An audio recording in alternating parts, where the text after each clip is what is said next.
Bismillahirrahmanirrahim. Jika anda gagal merancang, bererti anda merancang kegagalan. Assalamualaikum dan salam sejahtera. Nama saya Amir Bahari. Hari ini kita akan mengkaji tips ke-7, iaitu penceraian umpama ... dari buku Pembubaran Perkahwinan 50 Tips Praktikal Peguam Syar'i. Jadi tuan-tuan, saya ingin bertanya, dan puan-puan, saya ingin bertanya kepada anda, apakah penceraian dalam satu perkataan? Jadi bila anda jumpa peguam ataupun anda jumpa orang yang pernah melalui penceraian, tanya soalan ni, kerana soalan ni sangat penting. Kenapa penting tuan-tuan? Kerana ia akan menentukan minda kita dalam melalui penceraian. Ibarat kata pepatah Melayu, tarik rambut dalam tepung, rambut tak putus, tepung tak berselerak. Kalau pepatah Inggeris, dia berkata, what drives you to achieve your goal? Jadi tuan-tuan, apakah niat anda yang memacu tindakan anda untuk mencapai matlamat anda di dalam pembubaran perkahwinan ataupun penceraian? Jadi kita tengok tuan-tuan, apa yang kami sebagai penulis telah kumpulkan, beberapa perkara yang berlaku selepas penceraian. Apakah penceraian ini umpama apa? Yang pertama, penceraian umpama pengorbanan. Terpaksa berkorban perasaan, wang ringgit, kasih sayang. Kerana apa tuan-tuan? Penceraian ini rupanya seperti perkahwinan, ia memerlukan pengorbanan.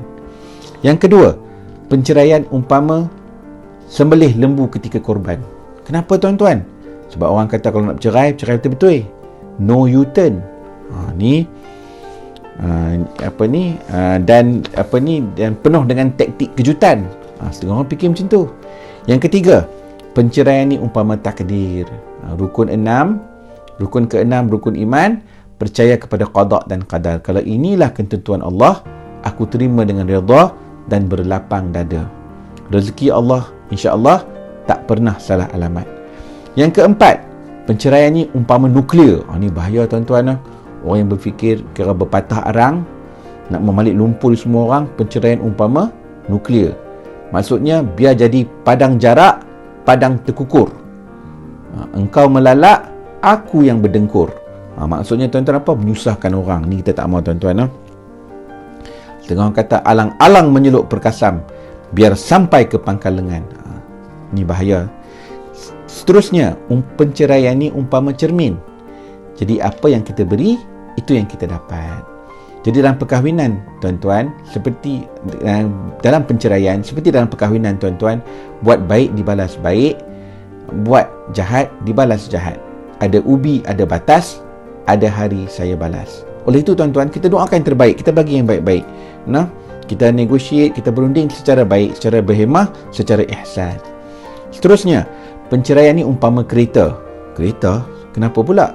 Kereta ni rupanya tuan-tuan banyak komponen, kita kena jaga dalam keadaan optimum dan selamat. Begitu juga dalam penceraian, kita kena banyak perkara nak fikir tuan-tuan. Nak jaga belanjawan, nak jaga perasaan anak-anak, pastikan mental anak-anak okey. Kita nak pastikan social media tak mengecam kita. Kita nak pastikan bahawa nak jaga hati bekas mertua, bekas suami, bekas isteri dan sebagainya. Isteri yang ada, isteri yang terdahulu. Jadi banyak perkara yang perlu dipertimbangkan. Seterusnya, penceraian umpama setrika. Allahu Akbar. Pasal apa ni tuan-tuan?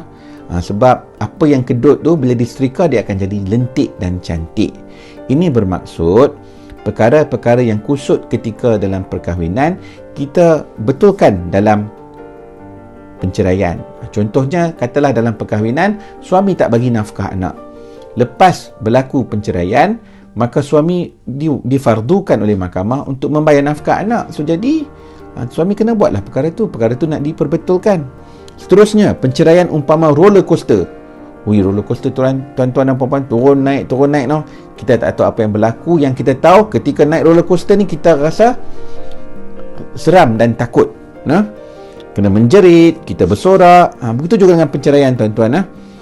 Dalam penceraian ni tuan-tuan, kita perlu rasa cekal dan ihsan, kerana anda akan diuji. You don't know when is the next bullet coming. Seterusnya, penceraian ni umpama lampu. Kenapa tuan-tuan? Penceraian ini sebenarnya adalah cahaya daripada Allah SWT untuk kita menuju ke tempat yang lebih baik dan selamat. Penceraian juga kadang-kadang menjadi satu titik untuk kita bermuhasabah dan untuk kita tengok apa sebenarnya perkara yang penting dalam hidup kita. Dan penceraian juga adalah peluang untuk kita mensyukuri anugerah Allah dan bersyukur dengan apa yang ada. Seterusnya, nombor 10, penceraian ni umpama ibu. Apa maksudnya tuan-tuan? Kita mendapat banyak manfaat daripada ibu kita. Ibu kita mengandungkan kita, ibu menyusukan kita, memandikan kita, membersihkan kita, menjaga kebajikan kita, membesarkan kita, menjaga kita ketika sakit, sabar dengan kerenah kita, dan kadang-kadang menyayangi diri kita lebih daripada menyayangi dirinya sendiri. Itu ibu kita, tuan-tuan, doakan untuk ibu kita, sedekahkan Al-Fatihah untuk rohnya. Ya, begitu juga dengan penceraian, tuan-tuan. Bila kita bercerai, mata hati kita akan mula melihat segala manfaat penceraian ni selagi mana kita redha, bersangka baik dan berlapang dada dengan Allah, pemerintah mutlak seluruh alam. Yang penting, susah ni tuan-tuan. Penceraian ni seperti poligami. Kita kena redha, bersangka baik dan berlapang dada. Bila kita bersangka baik, kita redha dan berlapang dada, tidak ada perkara yang boleh menyakitkan hati kita. Jadi yang lebih penting, kita berdoa kepada Allah SWT untuk berjumpa dengan orang-orang yang baik dan mengajar kita lebih banyak kebaikan. Dan kita berdoa kepada Allah SWT supaya selepas berlaku penceraian, kita akan dilindungi daripada keburukan dan orang-orang yang berniat buruk. Seterusnya, nombor 11, penceraian ni umpama sembilu.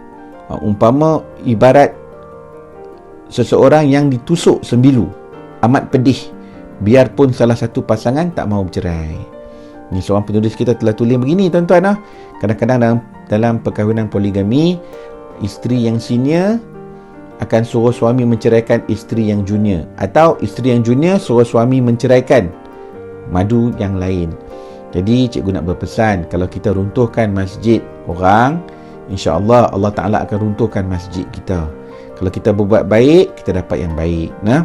Jadi nasihat cikgu, dalam perkahwinan, perceraian ni umpama sembilu. Walaupun kita tak mahu bercerai, tapi berlaku juga penceraian, redalah dan berlapang dadalah dengan Allah Subhanahu Wa Ta'ala. Jadi bagaimana dengan anda? Pada anda, perceraian ni adalah umpama apa? Ya, perceraian adalah umpama penceraian adalah umpama kerana ni anda, homework anda daripada saya. Kesimpulannya, tuan-tuan, penceraian ini adalah umpama apa yang anda umpamakan. It's a mind game. Ini adalah permainan minda semata-mata. Kita tidak tahu kita rezeki siapa. Kita tidak tahu siapa rezeki kita. Ketahuilah, sesungguhnya Allah Subhanahu Wa Ta'ala adalah sebaik-baik pemberi rezeki. Saya Amir Bahari dan terima kasih kerana sudi bersama saya pada hari ini.